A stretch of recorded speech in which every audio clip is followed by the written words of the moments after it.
Welcome to Divya prayer ministries. బాప్క్రో Bible గ్రంథం నుంచి కీర్తనల గ్రంథం 20వ అధ్యాయాన్ని మనం ధ్యానం చేసుకుందాం.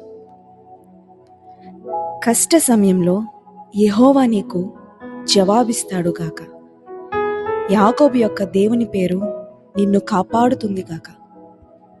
తన పవిత్ర ఆలయం నుంచి ఆయన నీకు సహాయం చేస్తాడుగాక. సియోను నుంచి ఆయన నీకు అండాదండగా ఉంటాడుగాక. నీ నైవేద్యములన్నీ ఆయన జ్ఞాపకం ఉంచుకుంటాడుగాక.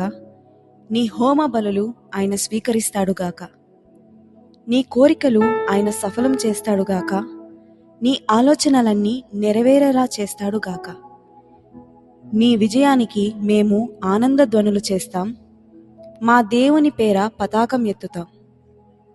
నీ మనవులన్నీ యెహోవా అనుగ్రహిస్తాడుగాక. యెహోవా తన అభిషిక్తుణ్ణి కాపాడుతాడు.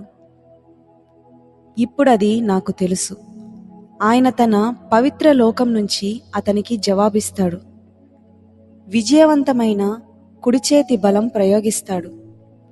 కొందరు తమ రథాలను చూసుకొని గర్విస్తారు, కొందరు గుర్రాలను చూసుకుని మురిసిపోతారు. కానీ మనం మన దేవుని యెహోవా పేరిట ఉప్పొంగుతాం.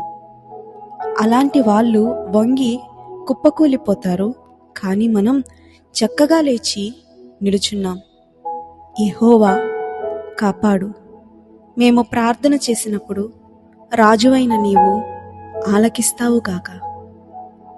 ఆమేన్.